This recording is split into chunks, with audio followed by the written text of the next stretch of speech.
Welcome to a special edition of the Behind the Art Inspiration podcast, where we delve into the creative processes and stories of 14 artists from around the world. In these episodes, we go behind the scenes with artists who are part of the International Online Art Collective, learning about their inspiration, challenges, and techniques while collaborating on our chain reaction project.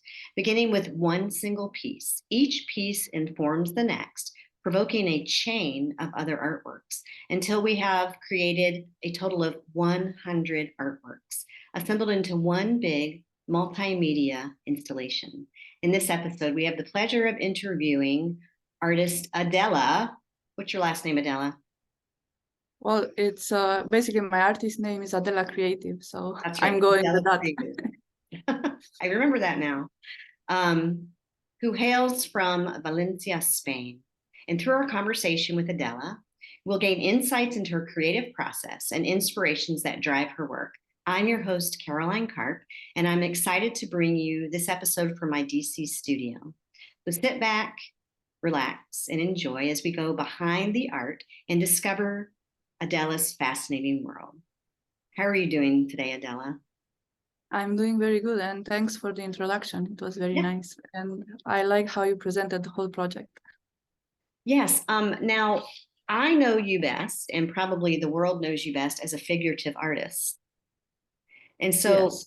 Quite naturally, as we launched into this project, and I was kind of behind the scenes looking at all the 6 pieces that you've created, I noticed your thread of using the figure throughout. And one thing that I noticed is that each time you received the art from the previous artist, you wanted to capture the energy that they were putting out. Can you talk a little bit more about that? Yes, so as a figurative artist, is a bit difficult to keep your own style, but be inspired by somebody else's work. And so I tried to stay within my own style and get inspired by the energy, like you said, by a certain color that the previous person used, by a certain texture, by a certain atmosphere that I noticed in the previous artwork. And you are saying that I'm known as a figurative artist. That is true, but in some of my other accounts, I have different styles. So for me, this project was really challenging in just keeping with something and just staying true to my oil paintings and what I want to do. And you're an oil painter. Yes, but I'm also an illustrator. Yes.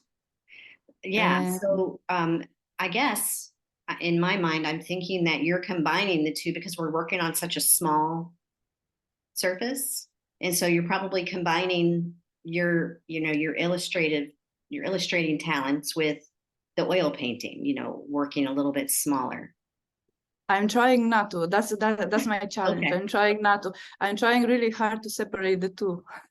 Because in the beginning, I was doing everything. I was doing abstract and figurative a few years ago. So slowly, I'm just trying to niche down and just stay true to something while I'm painting with oil. Figuratively, I'm trying to do just that. And then when I'm illustrating. I'm just trying to keep both separate.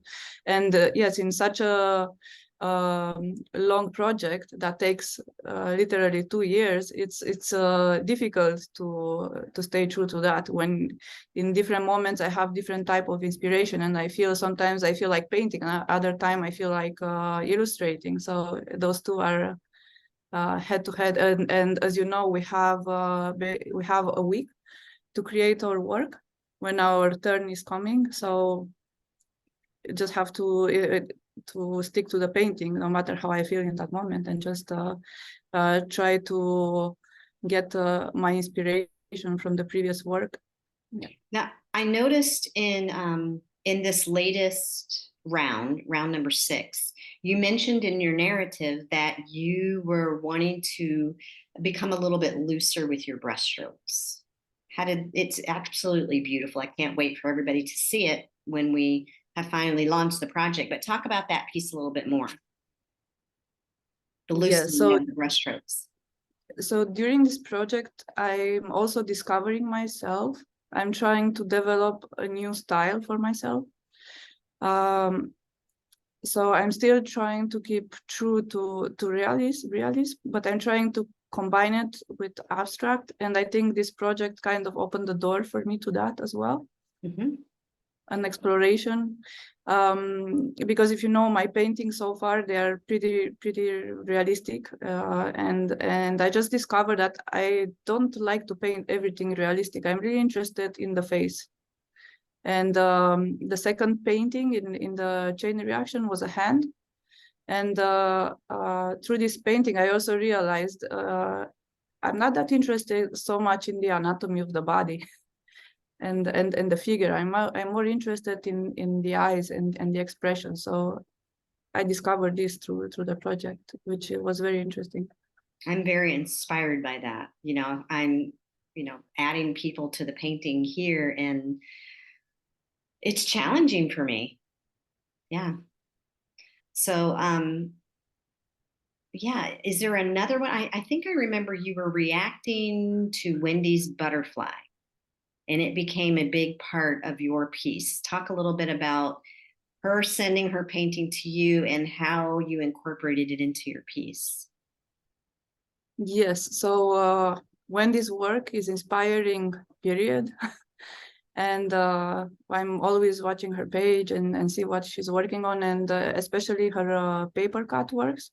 So her butterfly combined with the paper cuts that she's doing is just gave me the idea to paint a more stylized butterfly and incorporate it into my painting, which is not really realistic. So that's where one of these elements that is more loose comes into my painting.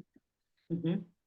So I was trying to incorporate this into my painting, and basically the inspiration was her butterfly and her paper cut works. And is the butterfly a crown? It's sitting on the girl's hair. Yeah. And well, I kind of invented a little bit as well.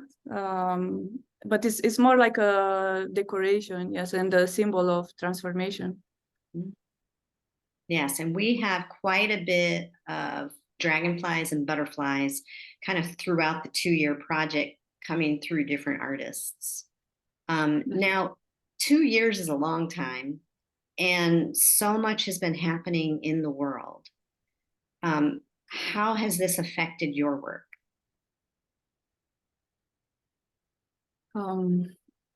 Or has it? In my personal life, a lot of things happened, and I find myself more like less, how can I say, not less relaxed, but it's like I have a lot of things on my mind and a lot of projects that I'm trying to accomplish. And maybe this can be seen also in my paintings because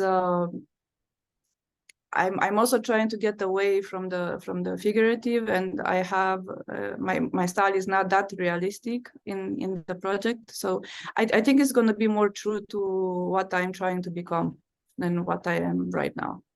Nice. I love that. So, Adela, where can people find out more about you and your art? On my website, Adelacreative.com, or on social media, Adelacreative on Facebook and Instagram. Nice. And if people want to learn more about chain reaction, I'm going to add your information to the show notes, as well as all the information about chain reaction, where people can find us, our website, where we are on social, where our first exhibition will be, etc. And I want to thank you so much for joining me today. Thank you for inviting me to be here. And I want to thank everybody who's watching and listening for joining us as we share our love of connection, collaboration, and art. So thank you again, and I'll see you next time.